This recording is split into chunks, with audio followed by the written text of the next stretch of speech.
In 1984, the Baltimore Colts moved to Indianapolis in the middle of the night, leaving the city with no NFL team for 12 years.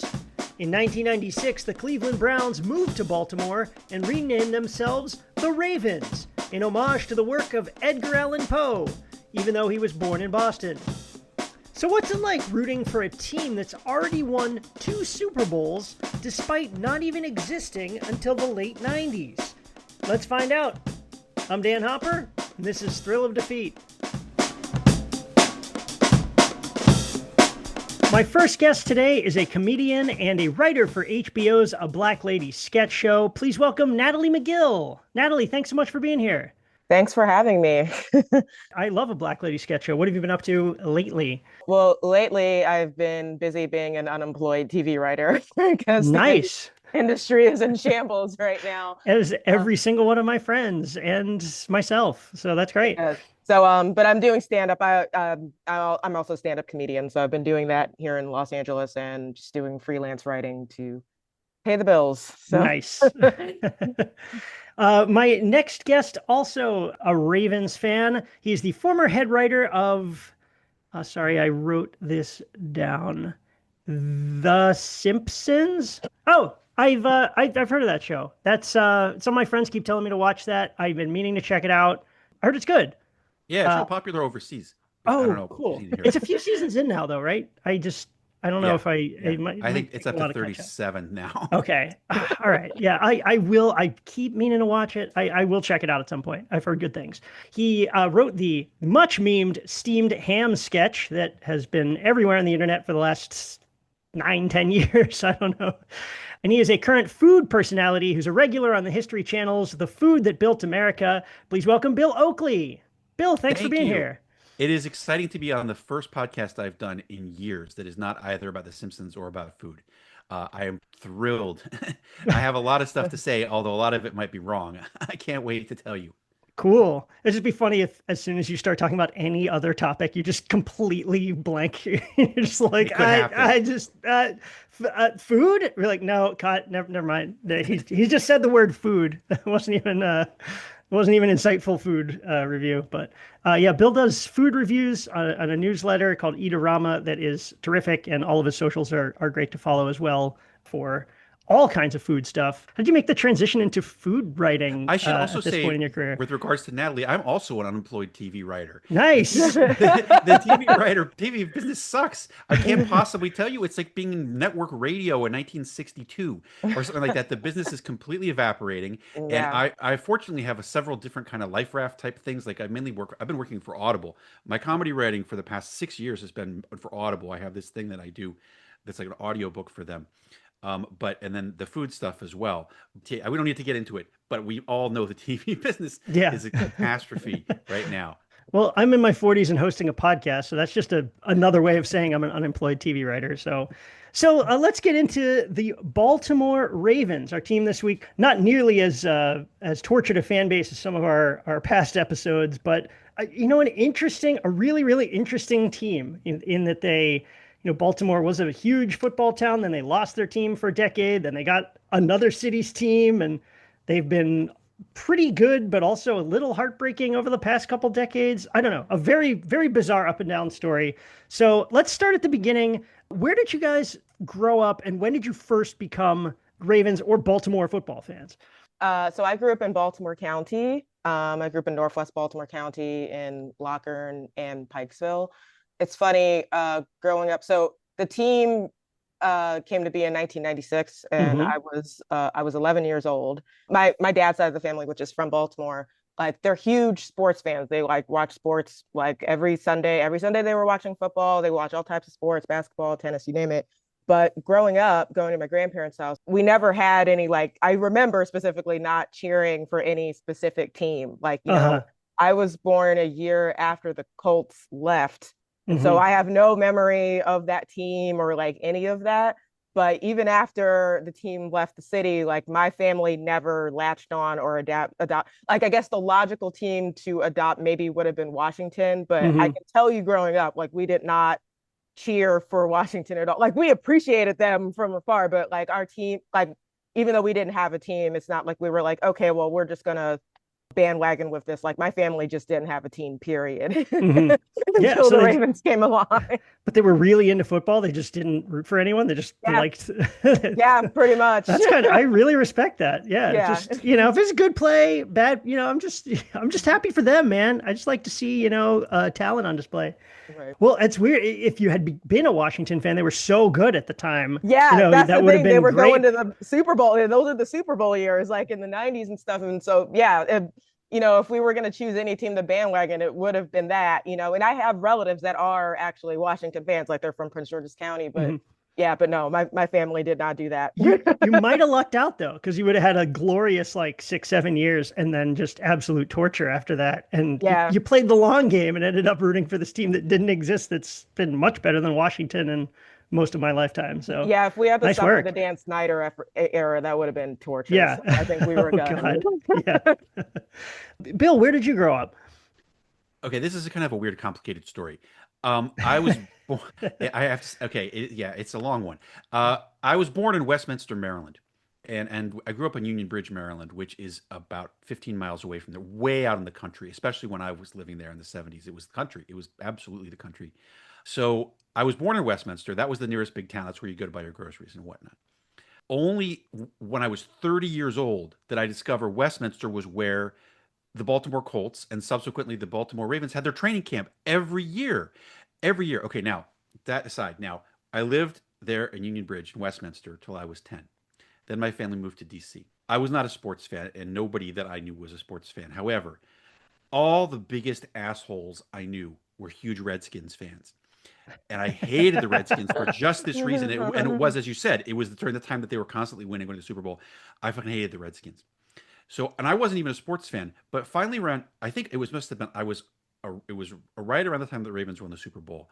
I was like, I heard on the radio, like they were at their training camp in Westminster, Maryland. And I was like, what? The training camp was at Western Maryland College where I went. I didn't go there, but I went to events there. I went to summer camp there, and I had no idea the training camp was there. And I was like, this seems too good to be true. This team, I've been ignoring football for all this time, and this team is literally from the town I was born in. They practice in the town I was born in. I'm going to become a Ravens fan.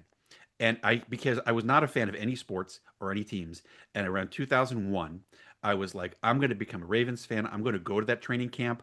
I'm going to be Mr. Baltimore Ravens. And that's how this whole thing started. So after the Super Bowl, were you rooting for them in the Super Bowl? I didn't hear about them. I never heard of them until after they won the Super Bowl. Oh, wow. Do you remember being around during the Colts leaving, or was that not really on your radar? I was in Washington at that point, and all I ever heard about was the stupid Redskins. Okay.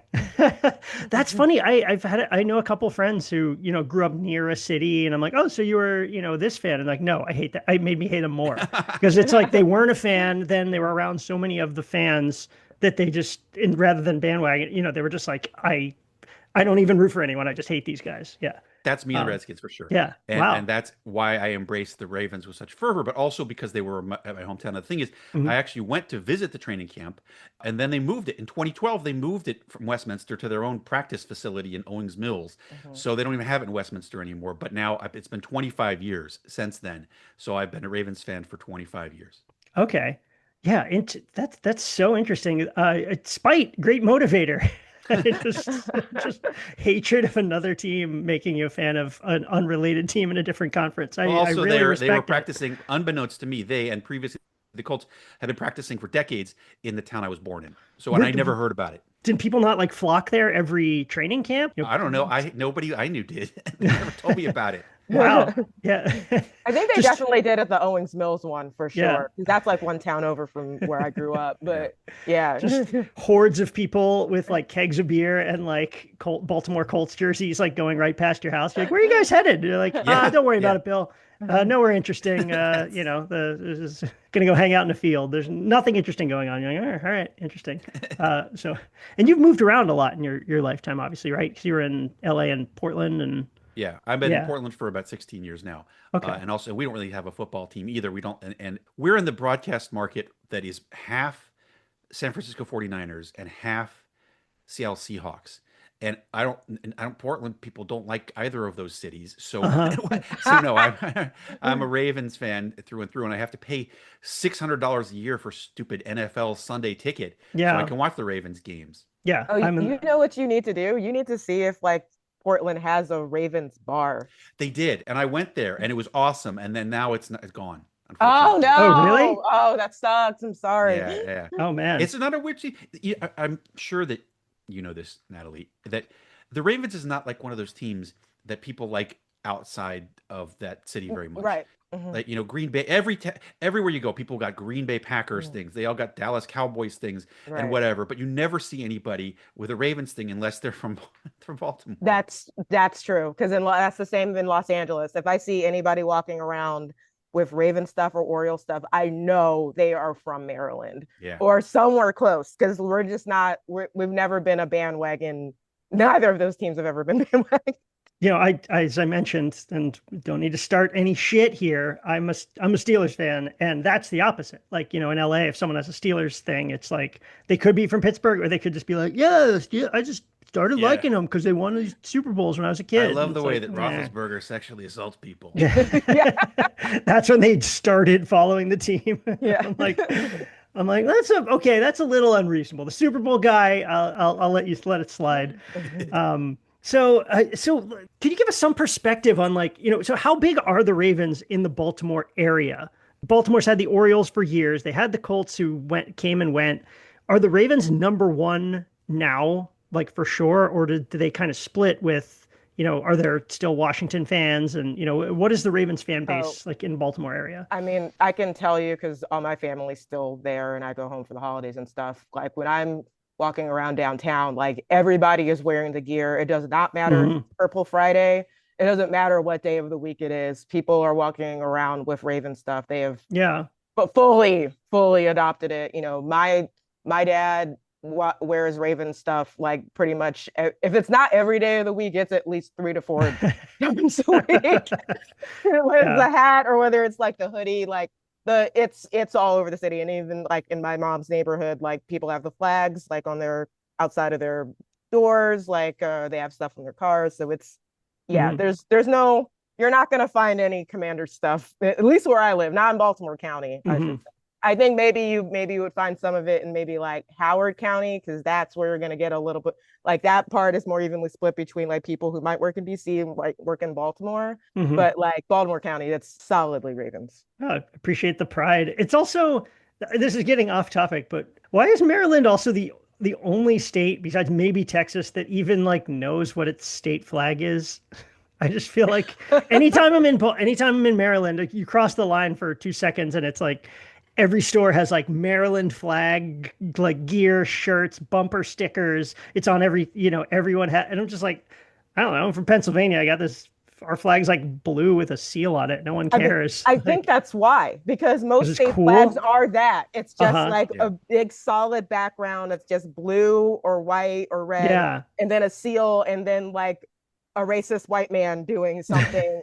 Yeah. And then that's the flag, and then ours is like a way busy, like it doesn't have any people on it. So that's already kind of different. And then it's just, there's a lot going on our flag, Hmm. so like for some people, like I have a whole stand-up joke that I do about, I'm not going to get into it now, but like there's just way too much going on, and some people are in the camp of like, that's so tacky, like why would you wear that? And then there are other people where it's like, I like that it's different. Uh-huh. So I like that I can mix and match like the red and the black and the gold and white. So yeah. It's cool. It looks cool. I think Yeah. it's also, it's whatever the Lord Baltimore family crest or whatever, I guess. Mhm. But I particularly like the Maryland marijuana flags, which are green, like, they're kind of tinted green and they have like a big marijuana leaf in the middle of them. And I Mhm. don't even smoke marijuana, but I want one of those flags and those t-shirts. I was looking for them when I was there. Man, yeah, I just wonder if you polled people, like I think 99% of people don't know their state flag unless they lived in Maryland or like Texas. So that's getting off topic, but I just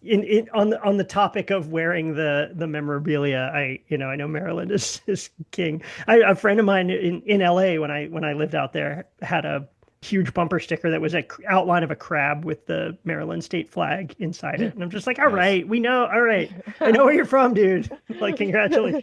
Yeah. Maryland pride.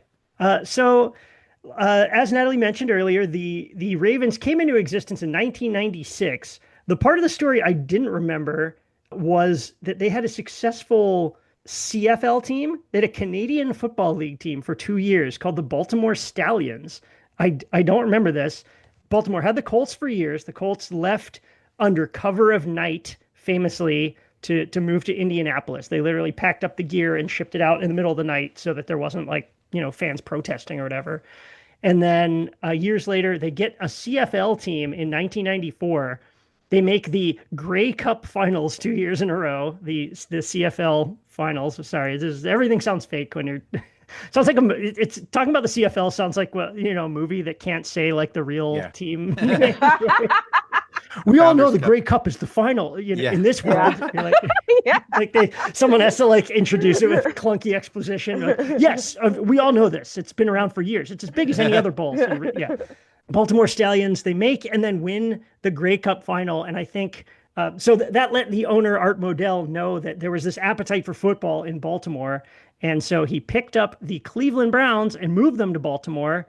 They left their Browns team history in Cleveland, but took the players and stuff and became the Baltimore Ravens. And, the first couple years they were under 500, and then they had an 8-8 season. And then, as we mentioned, in 2000, they'd win the damn Super Bowl.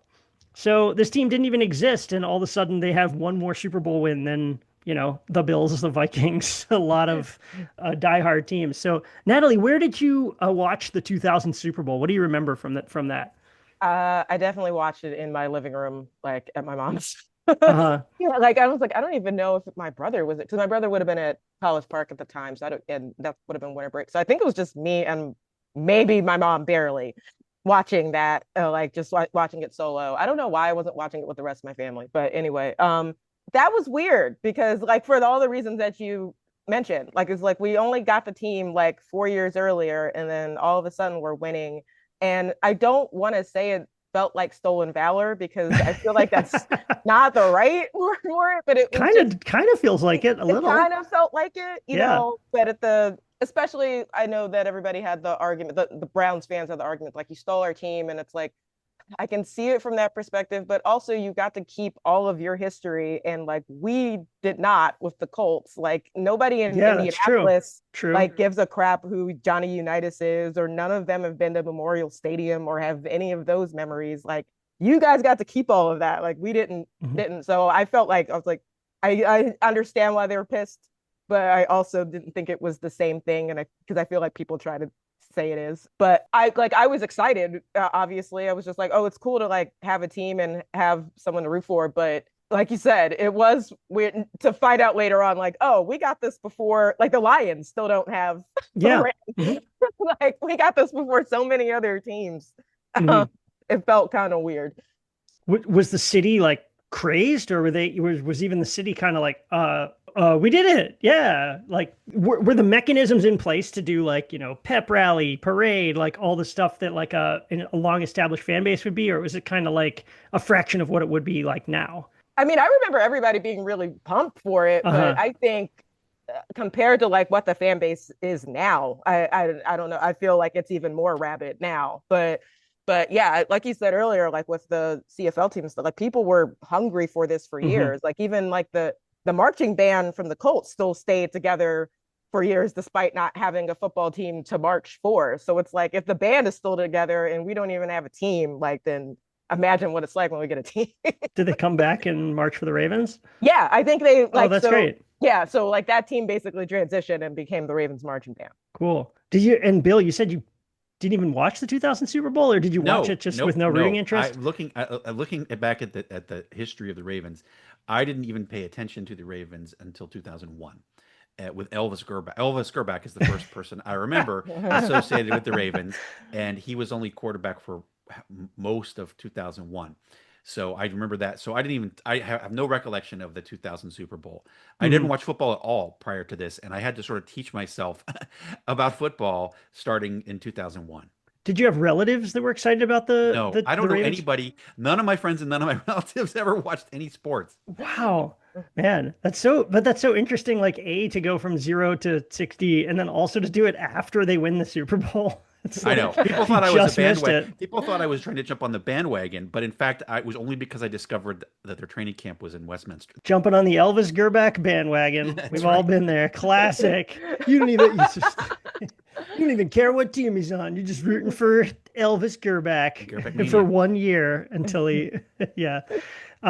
So yeah, that 2000 Super Bowl, that Ravens team, they had the best defense of all time by points allowed. They allowed 10.3 points per game. I was looking this up the other day. Insane numbers. They Imagine if we had a defense like that this year. Yeah. Oh, Jesus Christ.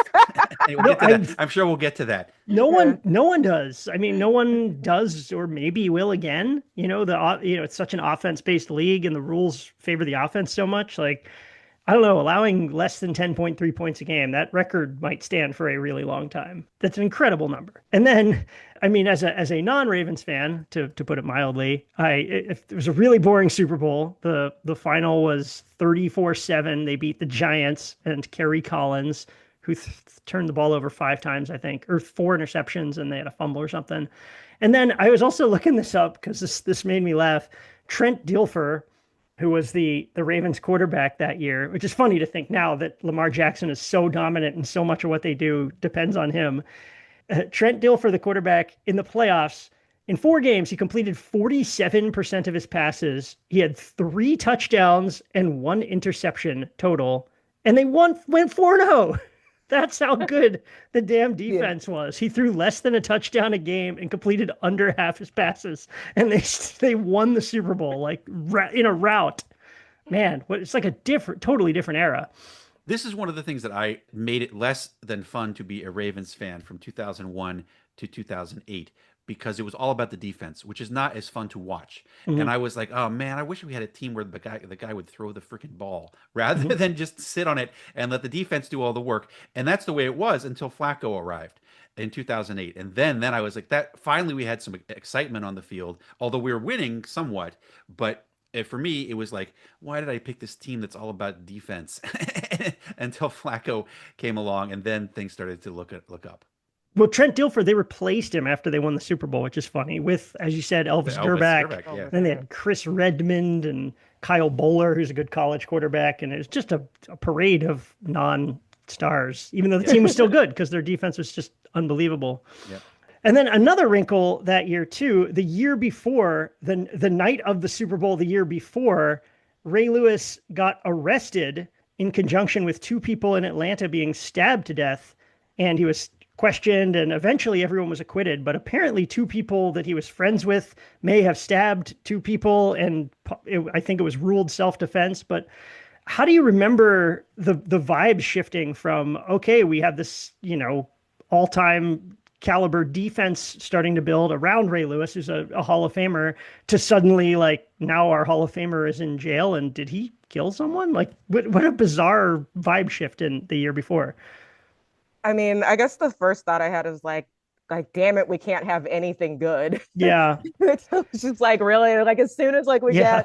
got something good going, like that happens. I was like, okay, this is how we Mhm. ruin a good thing. It also doesn't help, having the stigma that like surrounds the city already with like not that Yeah. it didn't happen in Baltimore. Yeah, that's true. But like it doesn't help to have, a team that's in a city that's already stigmatized because of the crime and then have Mhm. that associated with it. So I wasn't thrilled about that part, but I would say one of the funnier things that came out of it, not that I'm saying like what happened was funny, but SNL did this like Saturday TV Funhouse sketch. I remember that so clearly. The Robert Yes. Smigel. Yep. Yes, where it was like when we actually did win the Super Bowl, and then was like, and you know how they ask like, hey, what are you gonna do? Like, or they ask the quarterbackers like, what are you gonna do? You just won the Super Bowl, and they're supposed to say, I'm going to Disney World.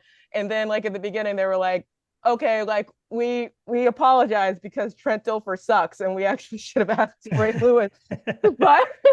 But then they ended up making like Disney's apology to him was like, okay, we'll put you in like this animated film, and it was like called Ray of Light, and it was basically just putting Ray Lewis in like inserting Ray Lewis in all of these Disney films where like the main characters dies, and then like Ray Lewis has to be like, I didn't see anything. Yeah. I wasn't a part of it. Like Bambi's mom gets shot, and he was like, I didn't see anything, and he's like getting in a limo and like Yeah. Oh driving man. away. It's so funny. It's like my team, and I'm still laughing at Yeah. That was that was the first thing I thought of when I was putting this together. I just thought that was too obscure to bring up. I can't Yeah. believe you have that incredible, right? Yeah. It was so funny. I do remember that very clearly. So, but then, yeah, like you said, with the stigma, then they have a Super Bowl winning team, while every other fan base who's pissed off because the Ravens are beating them gets to be like, Ray Lewis killed 40 people, or just Yeah, they still lord that over us, and he's not Yeah. even on the team anymore. yeah, He's retired years ago. yeah, Now we got Ray Rice, and then we got Justin Tucker to Yeah. keep things Yeah. interesting. Yeah. I had Well, to replace my jersey. I had a Ray Rice jersey. I had to get rid of it. yeah. Well, as a Steeler fan who went to Penn State University, I can't relate to anything that you're talking about. I couldn't imagine what it'd be like to be embarrassed to root for my team and have to defend something heinous. Never happened. Maybe someday. Anyway, moving along very quickly. So in the 2000s, the Ravens, they make the playoffs 3 times in the next 7 years, but they never really make a run. In 2008, they hired John Harbaugh.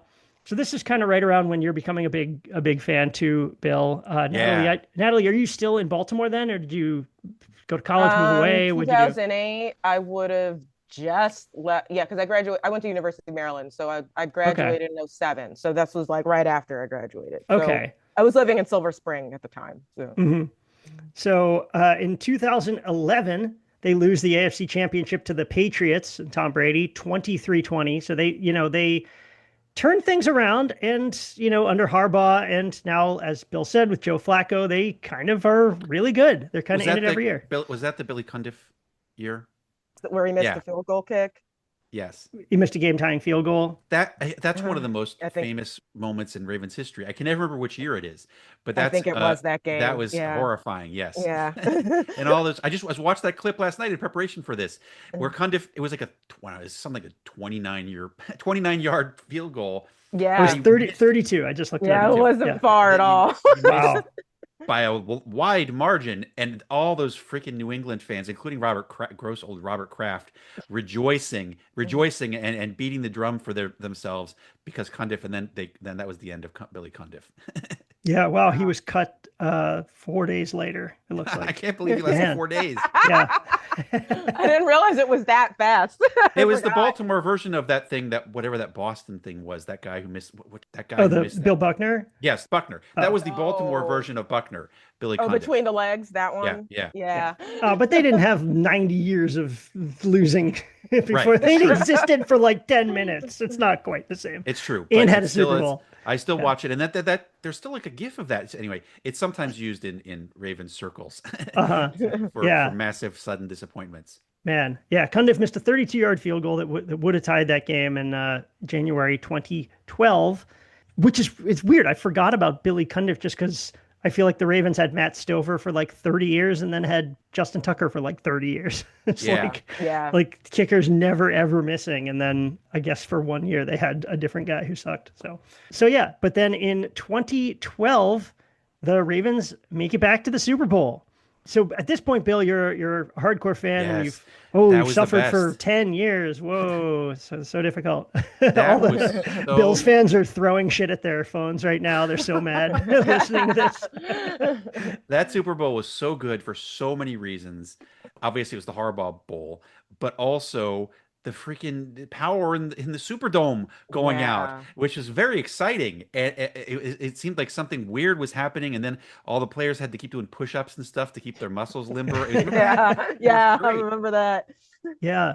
So 2012 Super Bowl, the Ravens faced the 49ers. The Ravens are up 28-6 in the third quarter, and a blackout occurs in the Superdome for 35 minutes. And teams already have to, the Super Bowl halftime is double the length of a regular halftime. So their routine's thrown off and they have to stay limber. And now there's basically another halftime out of nowhere. Where did you guys watch that game? And what were your thoughts as the power went out with the Ravens up 22 points? I was watching it at a friend's house in Northeast DC with a bunch of other Ravens fans that also lived in the DMV or DC area. Mhm. And at the time, I didn't think it was like a conspiracy against us to throw us off. But then, like when the other team came back after we were in the lead, I was starting to think slightly different. The league's 49ers agenda. I don't know. Yeah. Just I was watching it about 4 feet from where I sit right now in my TV room, mostly by myself, but with occasional members of my family and my children walking in and out. And I was constantly saying, "You guys got to watch this. It's crazy." And the power went out, and this and that. And so it was not. I didn't go to any place noteworthy to watch it. I just stayed at home here in Portland and mhm. enjoyed the hell out of it. It's tough. It's tough to watch a high stakes game that you care about in like a party setting. Yes, I've talked people to are this talking about all the time over important stuff.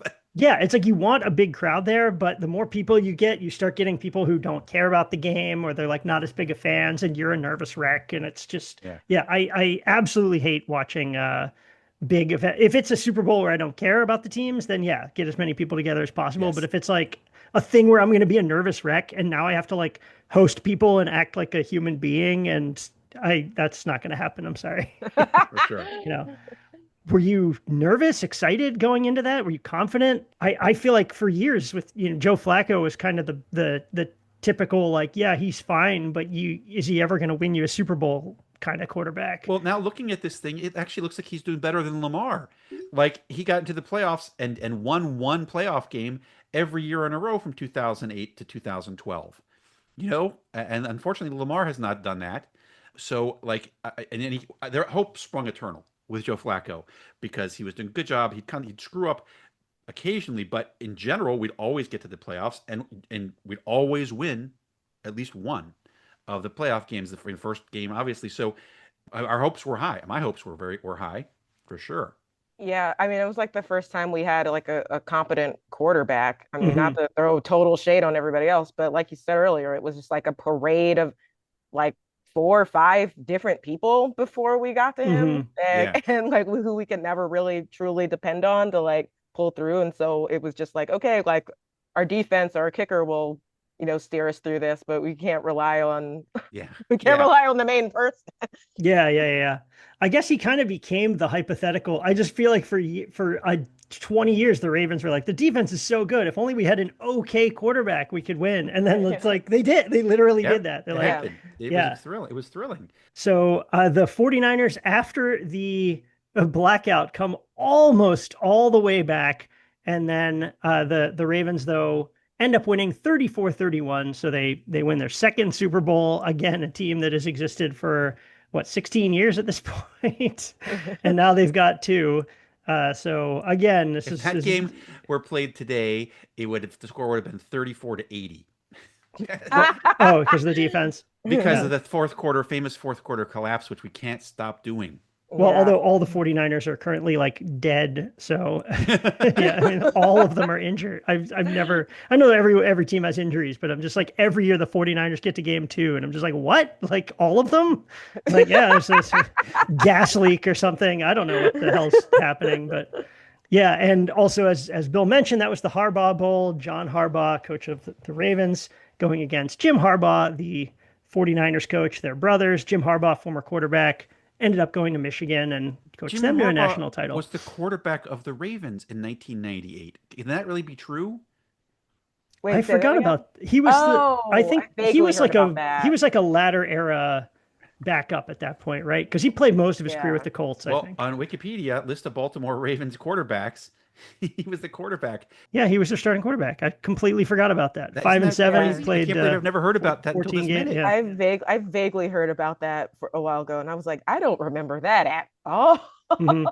Feel like they would, because I guess because of how much they played up the hard bowl, like you would have figured Yeah. like back then people would have pointed that out a lot earlier. Yeah. I can't believe they didn't Uh, mention it back then. Yeah, yeah, I guess that just shows, I mean, early era Ravens, Nobody was paying any attention. before the Ray Lewis, yeah, Rod Woodson like defense.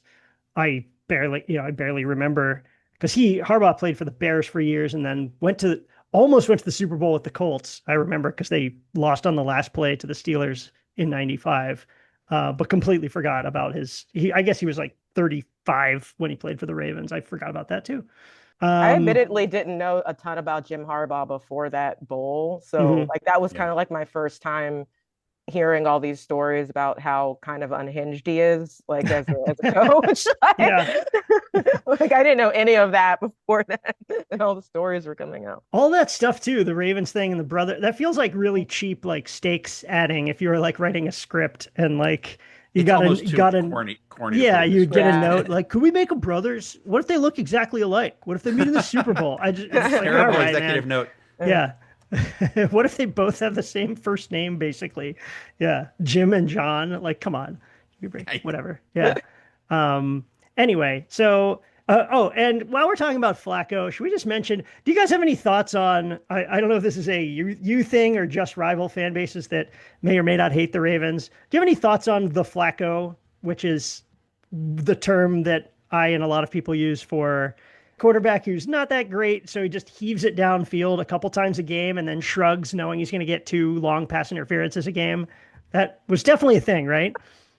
Actually, this is my first time hearing that, like Okay. Yeah, the same. Flacco. Yeah, Your Baltimore state media is keeping yeah, this from you. Well, probably. this is what the rest of us are all making fun of your team for. Yeah. I swear to God, maybe it was after the Super Bowl when he kind of fell back off, but yeah, I swear to God, every game it's just they'd have nothing going. Then he'd heave a ball downfield. It'd be nowhere close to the guy. He'd be like double covered, lands out of bounds, and he'd like do the like this, Was the and he'd flag? do Was it the like 3 or flag? 4 times a game, and knowing you get like 2 flags, and it's like worth it. You get free 40 yards, and that would just like save them. And then Justin Tucker would kick a 59-yard field goal, and they'd win some BS game. Anyway, I said I wouldn't let my personal feelings get involved in this. Whatever, it's a podcast. This isn't 60 minutes or whatever. I can hate the Ravens deep underneath, whatever.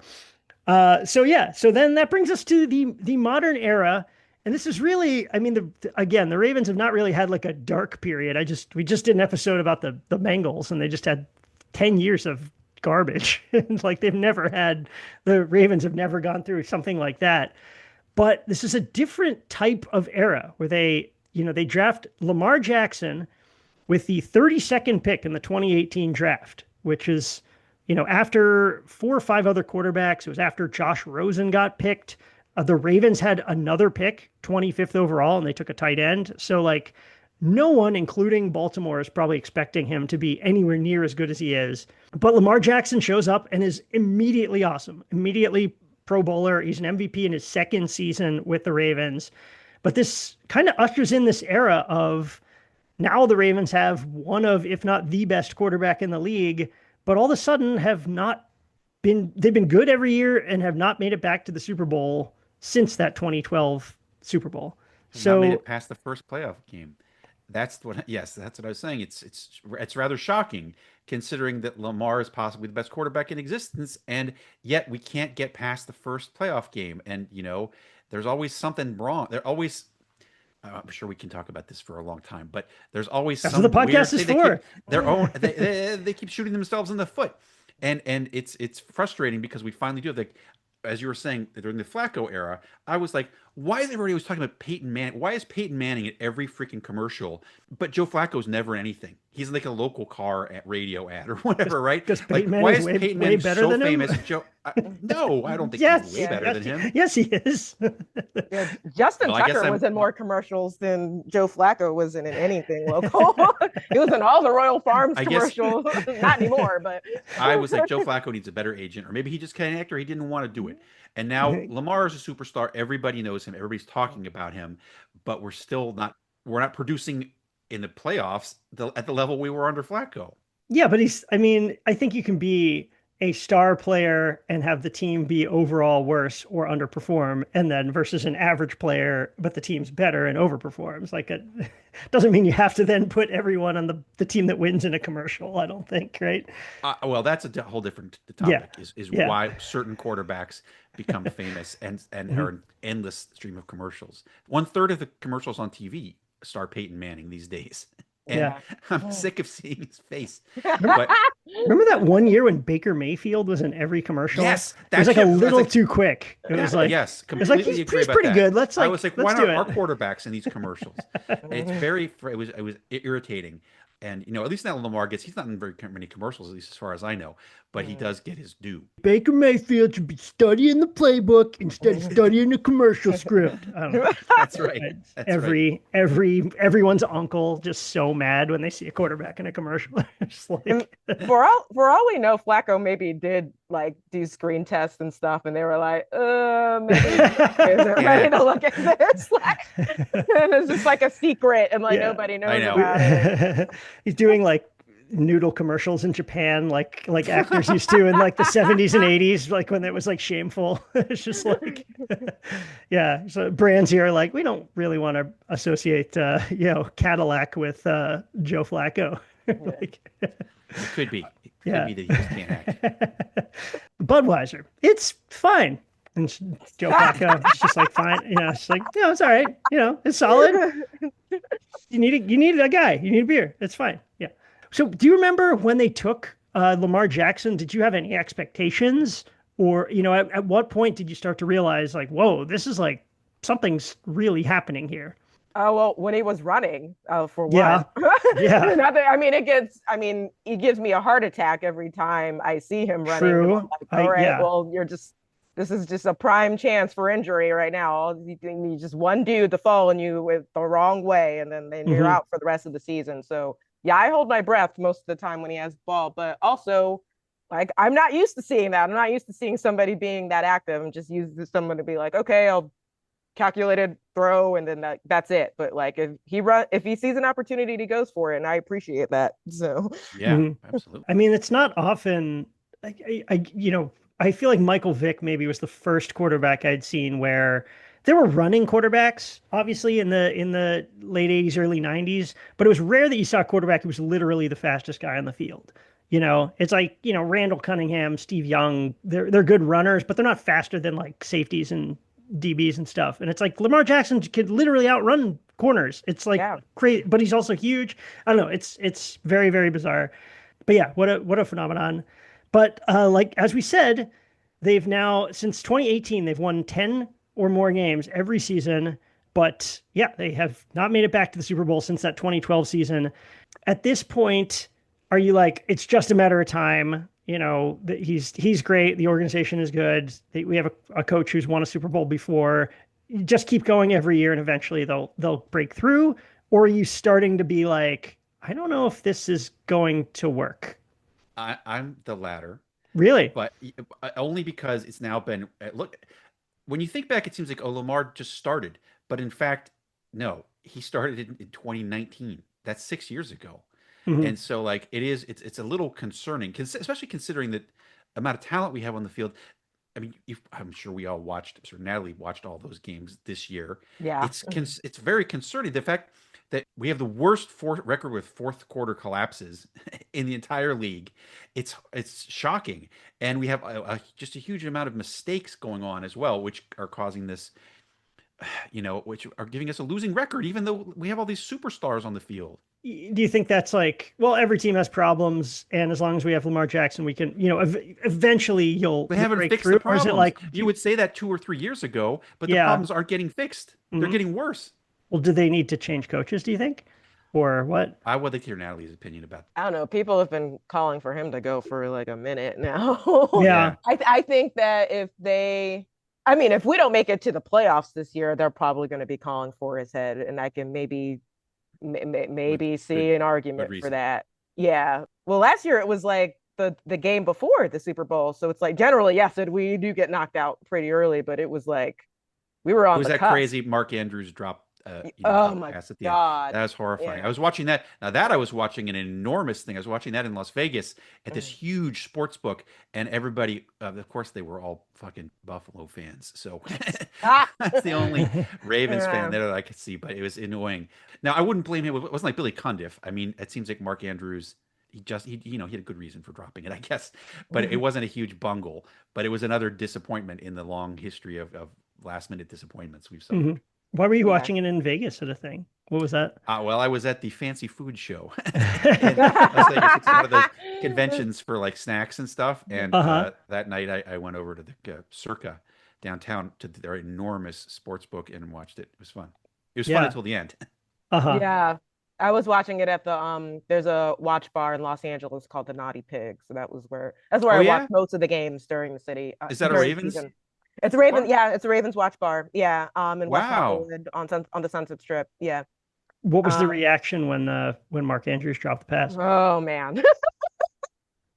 I mean, to our credit, nobody flipped a table or did anything. Like we could have reacted way worse, but it was Hmm. just like you just suck the air out of the room when he dropped that. Yeah. I mean, it was brutal. Yeah, You couldn't which quite is tell what kind of was what. happening. That's Yeah, the thing. It wasn't like Cundiff missing that field goal. It was you couldn't quite tell what had happened until all the Buffalo fans went nuts. We should also, by the way, talk about Justin Go. Tucker. Justin Tucker yeah, Okay. was Justin Tucker was gold for this yeah. team. Like a lot of times, it was Justin Tucker got every score. As I recall it, there were many games where like there were 5 field goals by Justin Tucker, and those were the only Yes, scores. yes. And he was amazing, and he was the most accurate kicker in NFL history until recently. And he also kicked that. I remember when he kicked that 66-yard one, which is the longest one in history, and it was a miracle. So yeah, I mean he his current status aside, he saved the team for a long period Oh, of time. yes, Hmm. for sure. Like there were like there were so many games where I was just like, okay, well, at least we know he can bail us Yeah. out. Like he was Just get bailing us down out to of the so 50 many yard line and messes. he will be able to do it. Yeah. Yeah.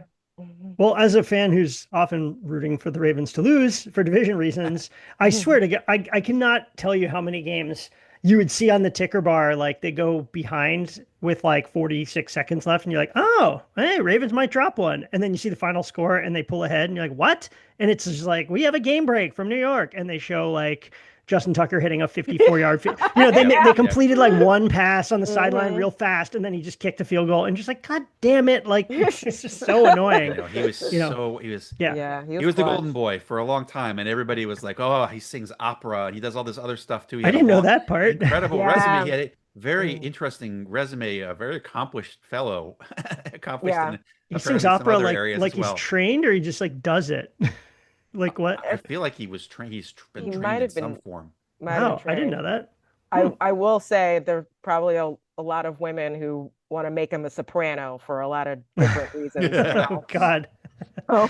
Yeah, I mean, allegations coming out about him right around when he starts not being the most accurate Yeah, kicker of all Right. time. That's that's a very Yeah. interesting. interesting Yeah. thing. It's Yeah. like it's true when he starts missing. Maybe the allegation was just making him nervous. That could be what happened. That he got nervous because he was the allegations I were in mean, his He mind knew the rather honestly, story than was coming maybe. out. Yeah. I think now looking back on it, it was like, okay, the Baltimore Banner was like, hey, we're about to drop the story. Hmm. Like, we don't know exactly when it's coming, but it's coming. And like, yeah, that would mess with my head mentally as well. But what, just watching it at the beginning of the season, we were just like, this is uncharacteristic. Then that yeah. story Mhm. came out, and we were God, like, that's very okay. upsetting. It is. And I recall, but what will be interesting to see is after his 10-game suspension, or maybe it's a 12-game suspension, if anyone picks him up, because he's I back think they on the will. market. That someone will. It's the NFL. Yeah. There's no low that they won't go to. Nobody I- picked up Ray Rice, or am I wrong about that? After he finally got suspended, they didn't. Mm. But like, I think with the NFL, if it's like they wanted him, I think there would be no, they would come up with some excuse. But I feel like he just started struggling enough, and kickers are so you can find kickers like cheaply. I think it's funny because then they could be like, no, we take a moral stand now. Yeah. When it's just like they just Yeah. didn't want to add him anyway, Yeah. Yeah, It's yeah. like, whereas if it was a star player, they'd be like, he's in counseling, and Yeah, just he's paid his everyone deserves paid his a 11th or 12th chance or whatever. Yeah. So as fans in general, this is kind of the big picture. Are you able as a fan base to feel like quote unquote tortured, or has your team has won 2 Super Bowls? You've been pretty good for most of your existence, but so like, is there kind of an asterisk or a caveat where it's like, wow, we have the star quarterback, but we haven't won now for going on 13, 14 years and have all these heartbreaking playoff losses. Is there, are you starting to be like, okay, this kind of sucks? Or do you still have the perspective, like, compared to a lot of other fan bases, like, we still have it pretty good? I would say the latter for me. Yeah. We still have. I mean, we got to look at the players we have on the field. Yeah. Derrick Henry and other stuff. It's True. there. I mean, it's weird. It seems like we have all the elements to succeed, but we're just not doing it. Hmm. So I don't feel like we're not like some tortured fan. At least in my opinion, this is not a tortured fan base. Hmm. It would be a tortured fan base if we still had Elvis Grbac out there Right. or whatever.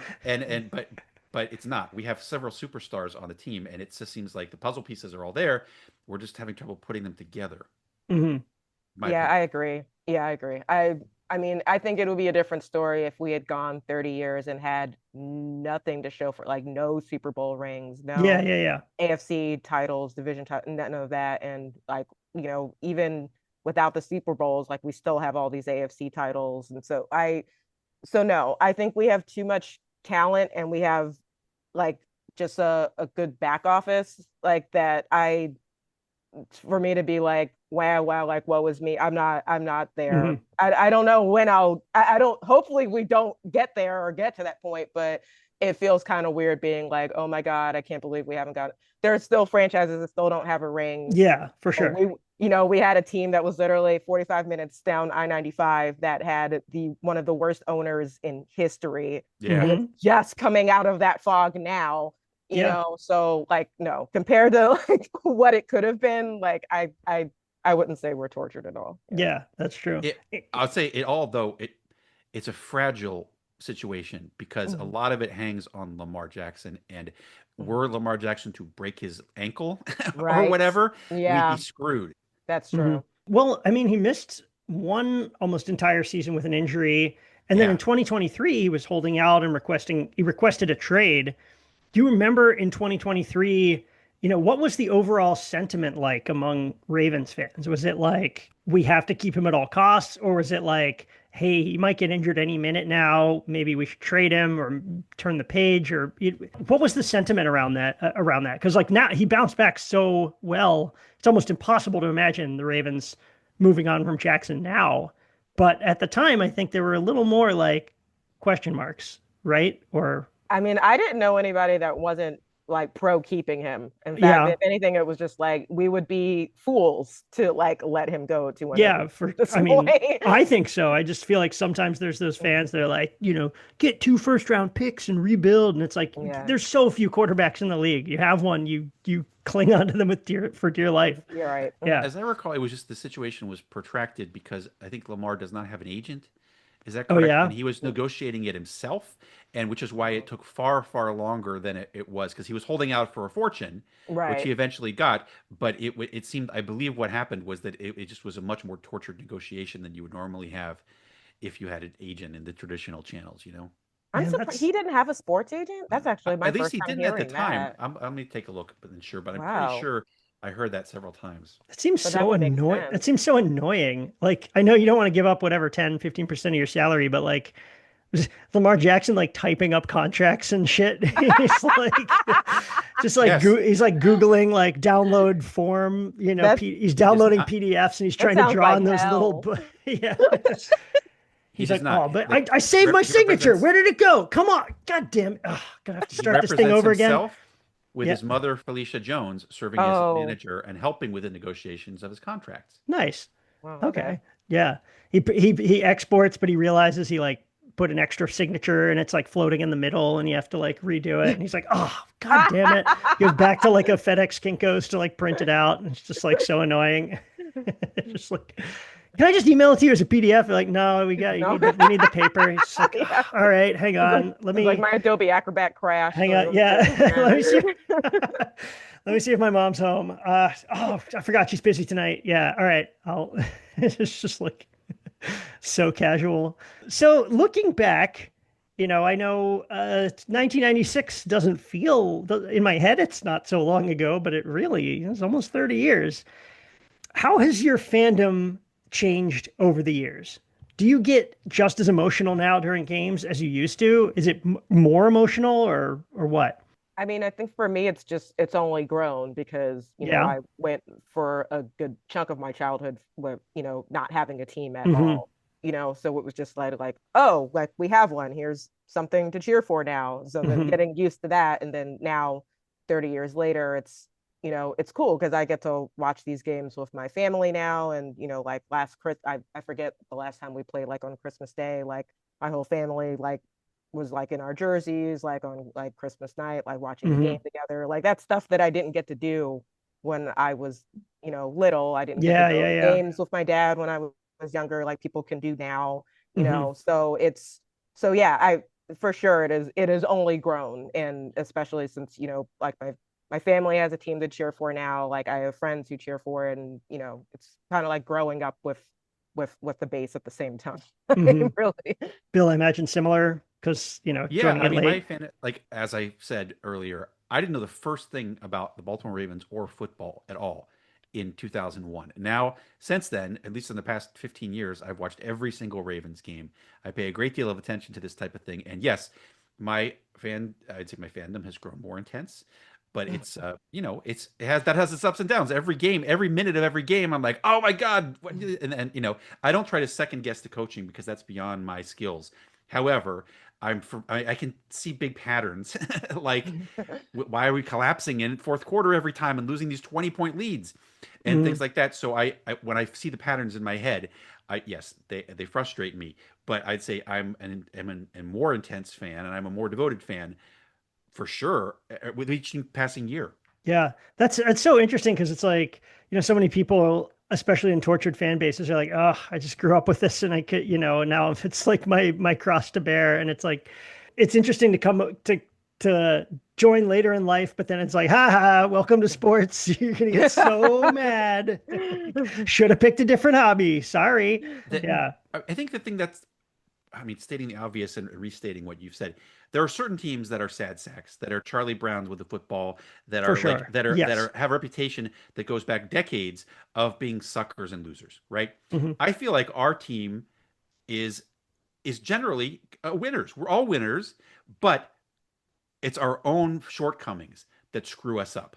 Hmm. It's not that we are a sucky team. We're a great team that keeps making mistakes. And that's part of the frustrating thing, where it's like, oh, that's if he'd caught that pass, Billy Cundiff had hit that thing, and that's just those are two of the 1,000 mistakes that we can Monday morning quarterback. But that's the thing. I feel we're a great team. We're not a crappy team. We're a great team that has to overcome its own internal shortcomings. Right. That's such a good point because it was like if we were just crappy the whole time, it would be one thing. But it's Mhm. like it's definitely like a wasted potential scenario. It's like we could be so much Yes, better. that's I exactly right. I feel like that felt like a sermon or something. There's like more like moral advice in there. It's like, it's like you're not a crappy team. You're a great team. It is Yeah. your own shortcomings which undo. You're like, yeah, right. It's like life advice that you can Mhm. internalize. So They have to get thank you you in the for that. locker room. Yeah. Yeah, exactly. I guess one quick question while we have you here, Bill. Best arena food you've ever had? I've only been to one. I've only Whoa. been to one actual Ravens game, and it was in Seattle because Okay. Seattle's not that far away, Hmm. and I don't remember what I had. I actually felt that like I couldn't believe how much worse it was than watching the game on TV. You couldn't tell what was happening. That's the I part of the thing, right? Like I I feel like kind of watching. agree. Yeah. Yeah. I think football is the sport that is the biggest decline from TV to in person. Baseball, basketball, hockey are I prefer in person, and football I kind of prefer on TV, honestly. So I can't answer your arena food question. All I Oh, can okay. say is, I don't. There's no reason to watch football in the stadium. I guess at least for me. You'll save a lot of money Yeah. watching it at home. Well, what's your go-to food when watching a game then? That's the hard part. I Like don't like being on you're the West hosting a Coast for these party or games. something. What do you do? I don't like being on the West Coast for these Yeah. games because, like, when they're Monday Night Football, you got to take off work at 4:30 to Hmm. watch the Hmm. game, and then it's over by 8, and then you're like, "What we're gonna do? You're gonna eat?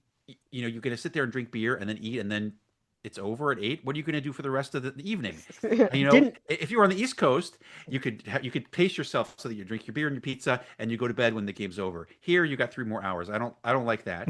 So in general, I would say I try not to eat very much during the games because I don't. My evening hasn't even begun till the game is over. Now, in the morning games, sometimes I will make myself a breakfast burrito, and that's what I do because they come on at 10 o'clock out here. So I will make a breakfast burrito, and sometimes I will really, really do it up right and chop up like the bacon and stuff and what that's. But that's generally, I would say, my go-to game food for morning games is a breakfast burrito. Nice. Didn't we establish up top that we're all unemployed comedy writers? What the hell? What the hell do you have to take off for to see your 4 o'clock games? Like, I have to take off my. I gotta tell the boss. I gotta grab my briefcase and my suit and stuff. It's like, Bill, we know you're like, what do you do at jobs? I forget. Yeah. Your point is well taken. Cool. Yeah, I feel like when I was on the West Coast, it's weird when games come on early, but the perk is I almost feel like sometimes it's not real. It's like the Steelers lose, but it's like noon. I'm like, that wasn't real. This isn't a time things happen at. So how could they have lost? It's like the day, Yeah, you have the rest Natalie, of the day to recover. I want to hear what Natalie eats during the games. Yeah, what's your go-to? Well, okay, so most of the time I'm watching it at the Naughty Pig, like I mentioned, and they used to have like I think they changed their menu every football season. So there was like a sandwich shop that they were like partnering with, or like in their kitchen, and I would get like this. God, what was it? It was like this really beefy, cheesy burger, and there's a name for this sandwich that I'm totally blanking on. But that was what cheeseburger. I was eating. Yeah. No, it wasn't. What it I'm just actually kidding. wasn't. I just realized there wasn't ground beef in it. It was actually, I think it was roast beef. It was like roast beef and like cheddar, and maybe it was a beef cheddar. That's what it was. That sounds good. I don't know why I was blanking, but yes, I would eat that. And then sometimes I would have to decide, like, do I want to eat this early in the morning? Because like you said, like I'm in LA, so like I'm getting up at like. And I don't drive to West Hollywood because driving in West Hollywood is awful and terrible. Yeah. So like I'm getting up to catch the bus. Like I'm catching like 2 buses just to like get to this place where I live. And then I'm exhausted. And then I was like, do I want to eat this this is not a breakfast sandwich by any means. Like this is like a burger kind of and fries. Like it just feels really like unholy to be eating fries and like a burger or anything at 10:17 a.m. Just shoveling it in your mouth. Like, yeah, for sure. Is there like a go-to Baltimore like food? I mean, obviously there's crabs, Old Bay. Like what would be like? Do they have Baltimore themed things at the bar? Like what's like the Baltimore?